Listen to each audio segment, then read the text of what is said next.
video. This one is going to be opening the Yu-Gi-Oh! Ancient Guardian boxes. I got two of them, as you can see.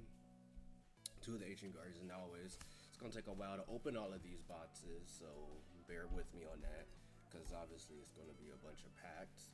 But let's get right to it. As always, you know I'm going to have to move my cam down so you can see the cards that I get. I'll try to make this as fast as possible, but we know that's not really going to be all that fast. Alright, let me move the cam down.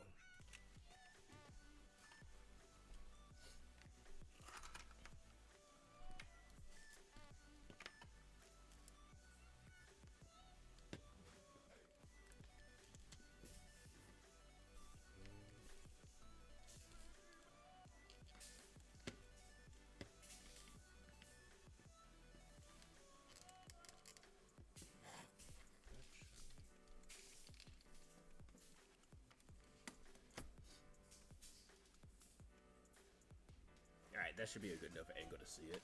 Let's move my mic out the way, and I'll just put that on there. Alright, put this one right here, and let's start off with this box. And as always, I'm going to be putting this on my TikTok with a smaller version of this. It's a condensed version, so you'll see. Alright, so we're going to be opening up the first box right now of the Ancient Guardians, and as you can see, all of the cards. Alright, let's start. Pack number 1.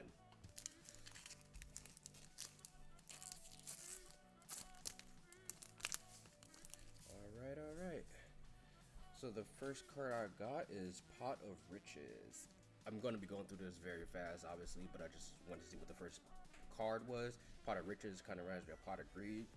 I'm not going to read the effects or anything like that. I'm just going to be going through all the cards. Alright. Let me move this a little bit closer.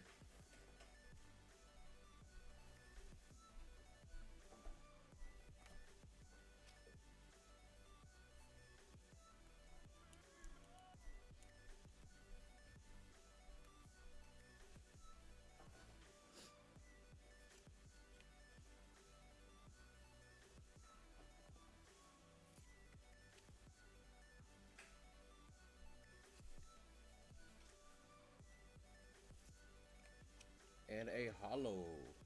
Just like a big old teddy bear. That's gonna go in the hollow pile. And again, I do not know what's the rares or secret rares or anything in this, because as always, I do not look up the cards that are in here when they do come out. I just pretty much do this for fun.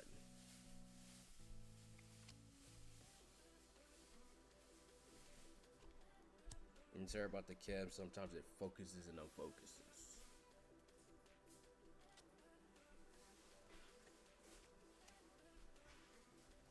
And as we're waiting, let's talk about some anime that I am watching. As always, it's going to be the anime. Oh, that's the hollow. As the animes that I'm watching currently, which is Megalobots, aka Nomad Season 2, which I do like now. I mean, I seen where it was going. Joe had to fight, but it was a fixed fight, which I mean he should be used to because he was brought up on fixed fights.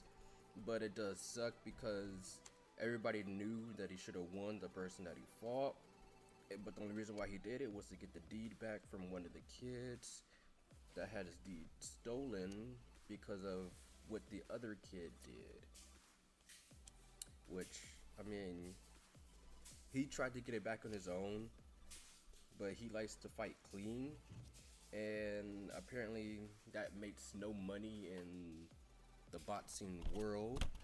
So Joe had to pretty much rig the fight to where everybody betted on him, because obviously he is the underdog legendary champion, so they all bet money on him. So it was pretty much a fixed fight when he did lose, and he already knew he was gonna lose because his whole thing was to get the deed back for the kid. And now they're showing up the backstory because apparently all the kids hate him, And now they know why all the kids hate him is because one of the kids told him, "I never want to see your face again," and he pretty much took that to where like none of the kids want to see his face, and now they're understanding. Oh, it was him the reason why Joe was not around anymore.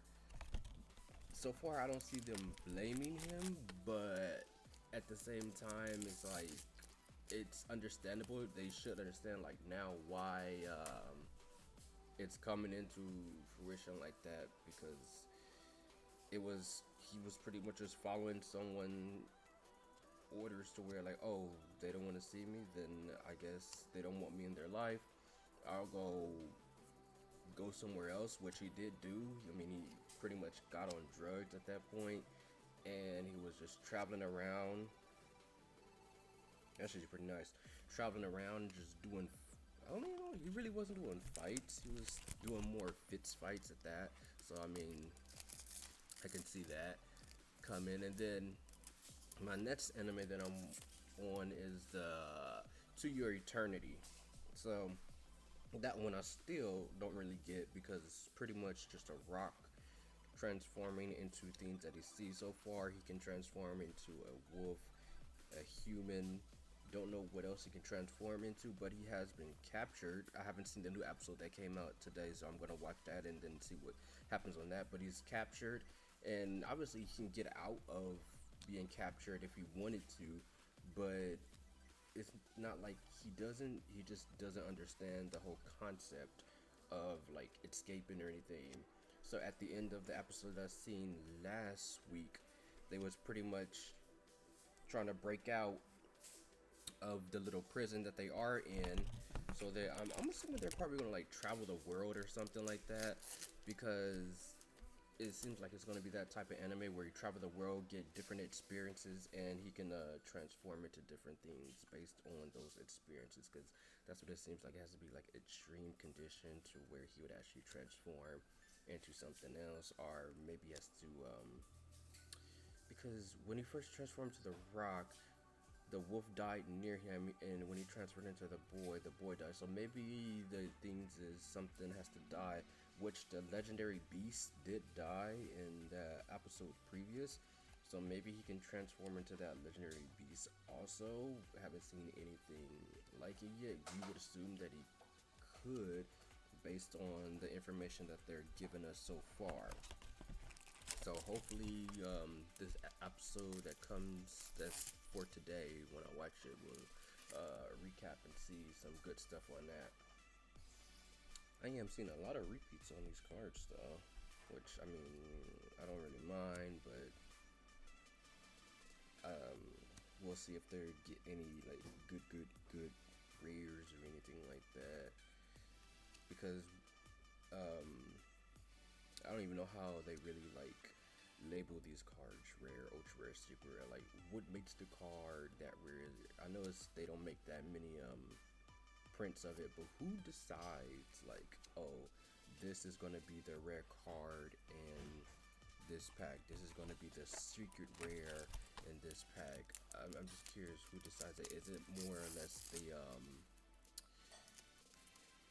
like Konami, or is it like the audience where like they see who's like the best card and whatnot, and then they decide, oh, we're gonna make this like the rare card of the whole set or something like that. Which I think kind of makes a little bit of sense why they would do something like that, because like, oh yeah, everybody wants this sort of card that they seen in the show or something like that, and it's supposed to be OOP, and then they make it to where it's pretty much hard to get. But I will be looking up like all the cards that I get. I will look them up on the site to see the rares and secret rares, because since I don't know what they are, so we'll see how that rolls.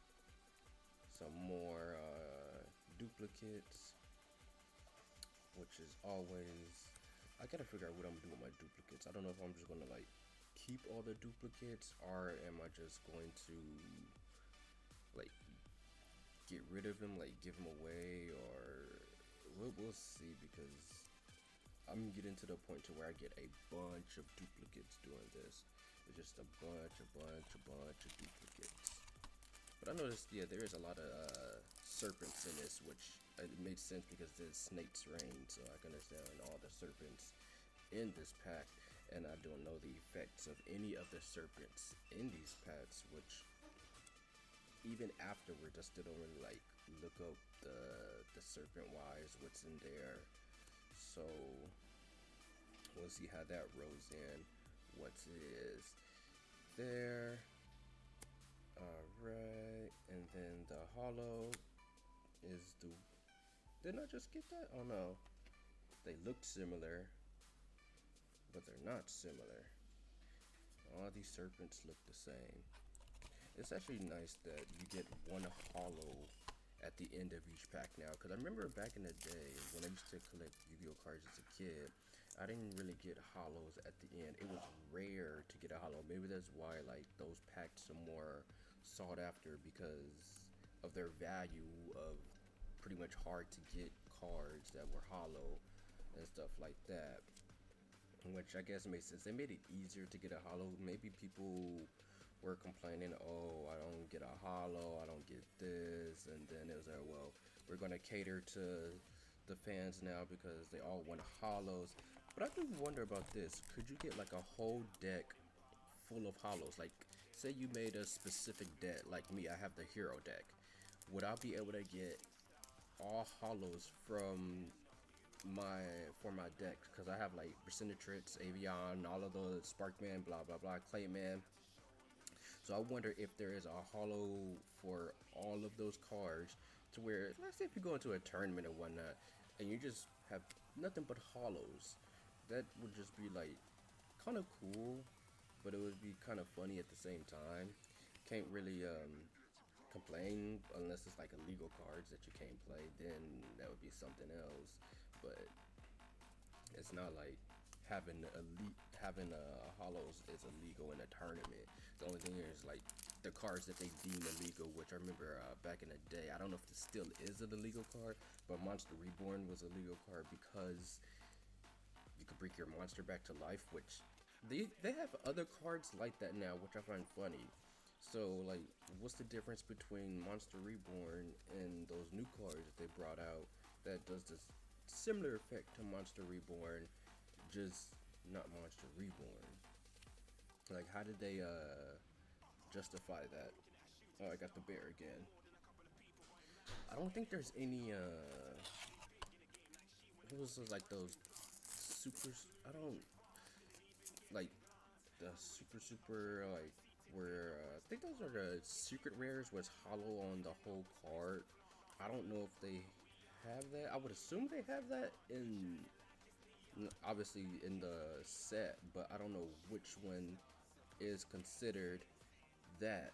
So I want to figure out what is that, because I did look up on TGC, not like the price range, but I want to see like what was the secret rare, and it really didn't have any information per se. It was more or less when I looked it up, the obviously the box wasn't out when I looked it up, so it didn't really show anything significant.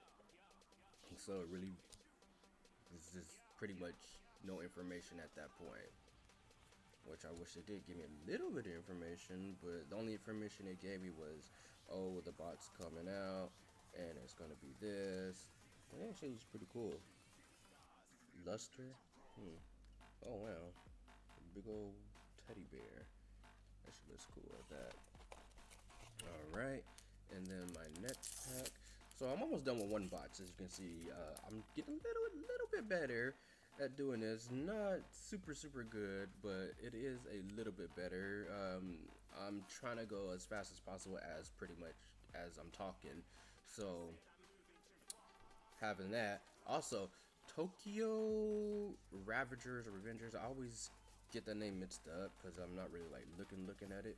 I do like that anime a lot, only for the simple fact of it gives me the erased anime vibes, where you go back in time and you try to save somebody by going back in time.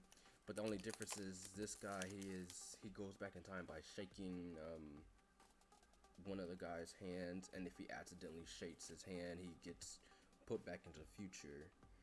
Because it already happened in one episode, he was trying to touch someone else's hand, but then the little brother came up and he touched his hand and pretty much came back into the present time. And they also went over the fact that even though he's in the past, time still moves in the future. So his body is in like a suspended animation, which obviously it does make sense, because it would make no sense if his like whole body disappeared in the process of him going back into the past, like he never existed. Would be kind of weird. But it does suck. In the previous episode, one of his buddies pretty much just jumped off the building, and he kind of figured out that he can go back in time and whatnot. So before he jumped off the building, he was like, "I want you to try to save me from all of this," because it pretty much wasn't what he signed up for. After one of the dudes died, the whole organization changed throughout the gang in there, and they showed one guy so far, one of the guys in the group. So we're gonna see what else happened to the guys in the group from his little group, not the whole gang, but his little group that he rode with. And the first one was Akun, which is the one that jumped off of the building because he pretty much couldn't take it anymore. I love getting repeats. Yes, yes. It's, I don't know like how many cards are like in a box. Like when they make a set, is it specific amount and that's why it's a bunch of repeats, or you just get super unlucky and you just get the same thing over and over again. Even with the hollows that I'm getting, it's nice hollows. That's actually a nice design for a card. It's kind of like oldish looking style for the card. And again, the camera is like focusing in and out, so sorry for that if you can't really see it. I'm pretty much trying my best on that aspect, but I really can't do. I think I got this card also from another set, so maybe they add in like other cards into the set that would make sense for this set. And then the like the ultra rares and secret rares are the ones that are the new cards maybe, and that's why it's like a small chance to get those cards, and that's why usually typically the price range is higher. I don't know if it's the same like that for Pokemon. I would assume so. And I got that bear again. Alright, I have two more packs left of this one.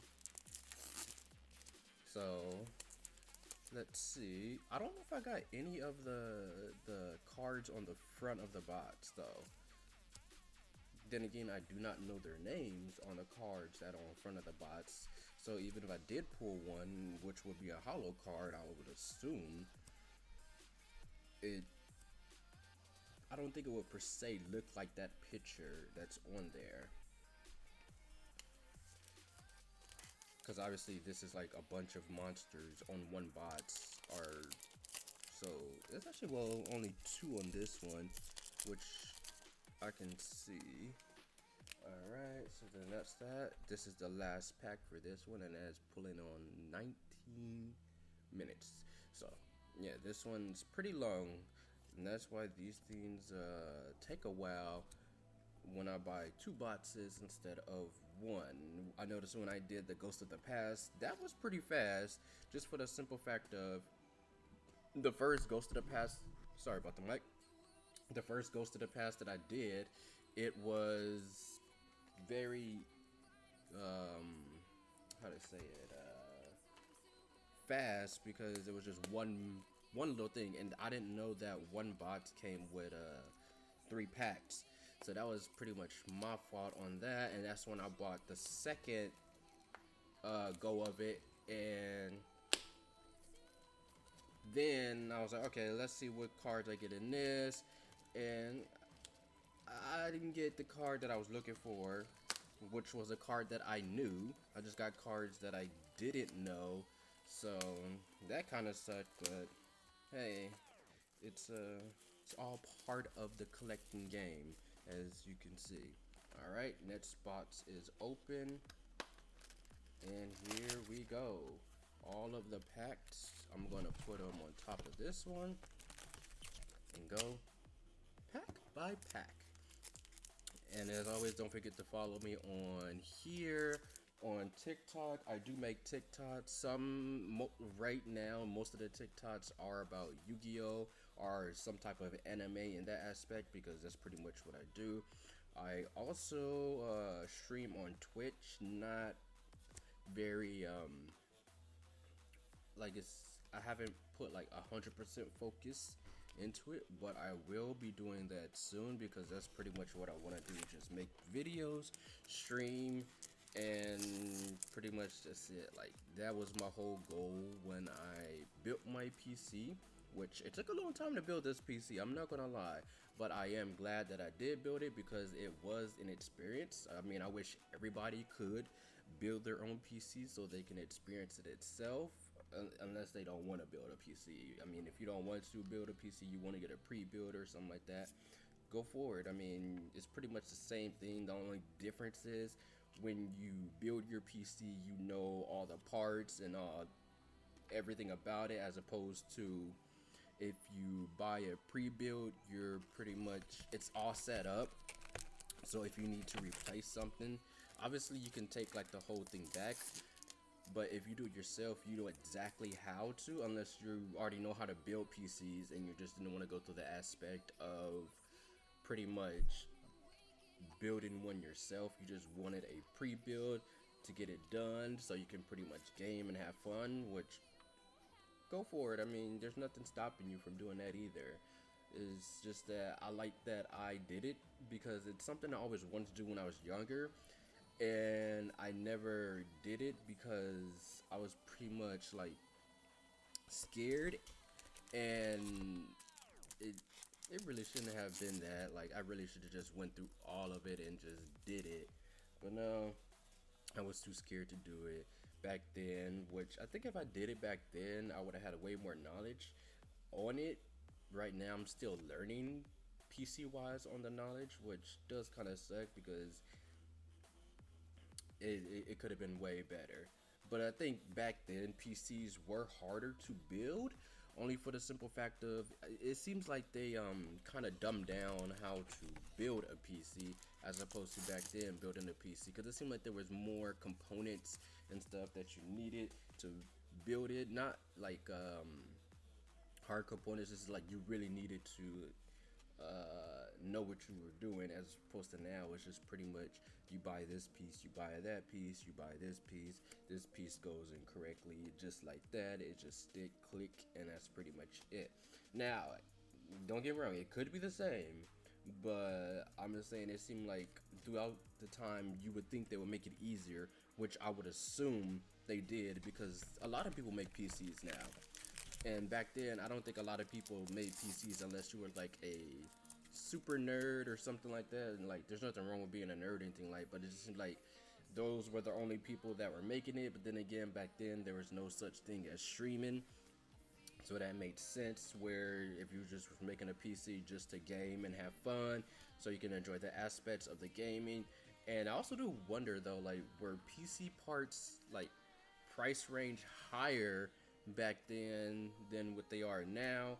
Are they kind of similar? Because I know GPUs, yeah, those went up so much thanks to crypto, all of that crypto stuff, which does suck because if you are a gamer and you want to get a GPU, it's pretty much like good luck getting one, especially when they come out with a new series. Like when they came out with the 30 series, it was so hard to get a GPU because all the crypto people were getting it because it's good for them, but then all the gamers are like, well, I wanted to get one because I can run better graphics and all of this, but then no, because it's like one person buying everything. And even if the shops say, oh, there's one per person, you know there's always loopholes like that.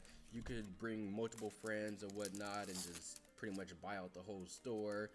And yeah, there's many loopholes to where like you don't even have to show up with a friend. Y'all can like sketch it to where y'all show up 10 minutes apart, or y'all show up in different cars or something like that, so it wouldn't give the store owner or the shop like, oh, they're actually working together and so forth and all of that, which does kind of suck. It's like the same with Pokemon cards in Target and Walmart. How people went crazy over it. Like I wanted to also open up Pokemon cards also to this, but then people went crazy and the price jumped up oh so high. I'm like, it's not worth it at that point. Yes, it's a nice hobby, but at the end of the day, you want to enjoy the hobby, not really like be in debt because of the hobby, if that makes any sense. So that's why I didn't bother doing Pokemon. The same with Digimon. So Digimon came up with a new promotional set and all of that, and then people were going crazy because of the cards that you can find in it, and then they pretty much upped the price of that because I wanted the 1.0 and I wanted the 1.5 bots. I wasn't going to keep the bots. I was going to open up other cards because I wanted to see what cards I was going to get, because I like the original, the Digimon. Like, my favorite Digimon to this day is still Patamon. I do not know why I like Patamon. It's just pretty much something I just grew up liking. Even though everybody like Agumon, or they like Gabumon, or they like Palmon, Togemon. Like, they had other reasons, like other things, because they also did Patamon kind of dirty in the series. Like, everybody got their, I believe their Mega, but well, no, Tentomon didn't get his Mega. I believe he got it like further. I don't think it was even official in the series when he got his Mega, but I'm saying like they really did Patamon dirty because of, oh, Patamon's the strongest because he's Angemon, and then when he finally became his ultimate Magna Angemon, but then he never got his Mega. Oh, because his Mega is too powerful. And then when they had Kari with her Angel Woman and all of that, and like it was just like, I get that, yes, it's supposed to be also powerful, but then at the same time you have Agumon and Gabumon being just OP at itself, but then Patamon couldn't get his own Mega evolution because they deem it's too powerful. That made no sense to me. It really like threw me off. So I'm just curious about how they did Digimon 2020. Is it the same thing, like where they pretty much did Patamon dirty also? Because now, as the years went by, Patamon has a Mega. He has, it's not really... Okay, so his Mega really makes no sense because he's all light attributes. But then he has a Mega form to where it's not light attributes, a dark attribute. So like, in that same thing, I understand where they say, oh, light can be dark, dark can be light, what they say in some animes, so it's like two sides of a coin of what you get. But does that mean like if he did have his Mega, he would be evil in the series? Like, I didn't understand that part. So maybe that's why they didn't want to give him his Mega in the series, but they still could give him his Mega in the 2020 series. But I don't know if that follows the whole crew or if it just strictly follows Tai and Agumon, because when they did Digimon Try and they got so much like rave reviews and all of that, people loved it, and they gave Agumon and Gabumon the fusion, one new Digi Evolution, where Tai and Matt fused with their Digimon, which I thought they also did that with Omnimon. I could have sworn like that Digi Evolution was when they all fused together. Maybe I'm wrong. I mean, it has been a long time since I seen the first Digimon series, so I don't know about that. I don't even know if they're still making like new Digimon series, or they're just running off with their seasons that they have now, because I believe they went up to like 6 different series, and they were pretty much all similar, going to the Digi world and all of that. So besides the one where there was Digimon in this series, but they didn't have Digimon partners. They were using like little digivices with the digistones, and they would digi evolution themselves into like a humanoid form of said Digimon, which it didn't really make a lot of sense to me. But I mean, also I was a kid back then, so it really didn't have to make sense back then because I mean you're a kid, you just want to enjoy the digi evolution and all of that. But I do like the one with Gilmon because of the like the cards where they swipe it and they get like a power up in their boost attacks and so forth. That was pretty cool. I'm not gonna lie about that one. But it just seemed like as it went on, it just got weirder and weirder. And then eventually they Digimon Sabers. They came back with another Agumon. I'm like, how you gonna have like two different Agumons? Like I get that Agumon is like your Pikachu of like the Pokemon world and all of that, but how come he was the only one that came back at that? Because we know about the original Digimon. Like, come on now, bring like more of the original Digimon. I'm not saying have them with trainers what they did with Agumon, but at least bring them out so you can see how cool they are. You can relive your childhood through that whole aspect. But no, they just pretty much was just Agumon and a bunch of new Digimon, and then some Digimons that didn't really make a good appearance in their previous series. So in that aspect, I am talking a lot about Digimon. So you know, that's pretty much what I grew up on was like Kids WB. It was like Fox Kids and all of that. Those Saturday cartoons where you just grab your cereal and you're just enjoying your little Saturday until pretty much they went on to the adult shows, which was like the kids shows was like early in the morning. I believe it was like 6 in the morning, maybe to like I don't know if it was like 12 or 1, something like that. And then after that, they pretty much put the like the kids like portion was done, and they went to like the adult shows and other shows where it's not cartoon shows. Obviously, they had to do it because they didn't have their own.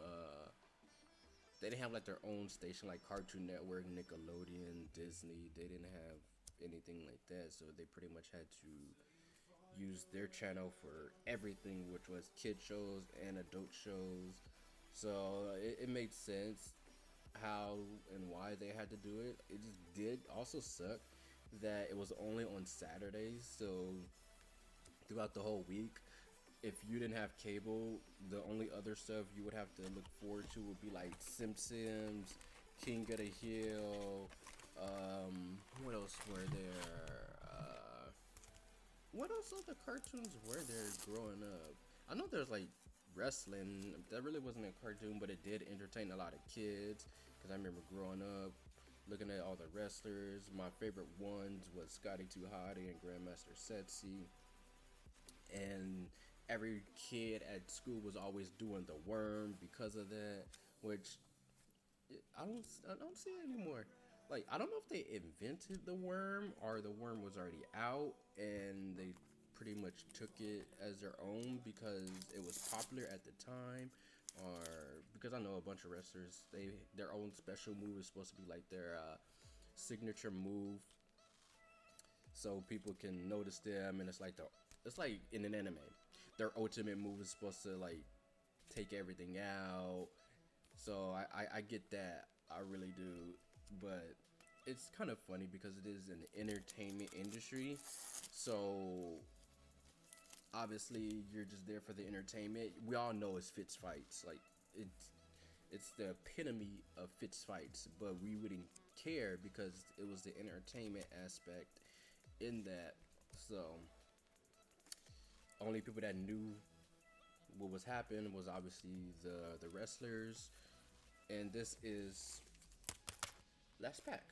So after this, I'm gonna be posting the condensed version on my TikTok, which is just pretty much just gonna be showing the holos that I got from that.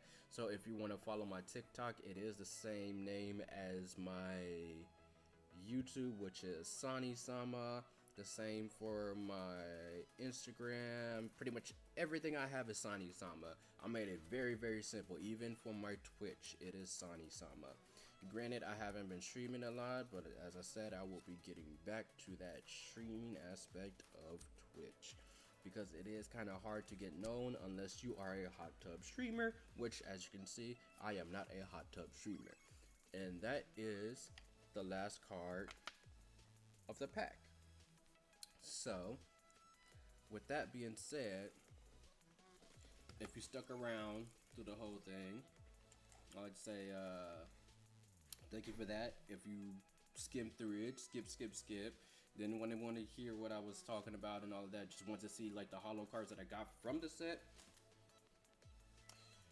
no complaints. But that is all for this video. This is Sanni saying sayonara.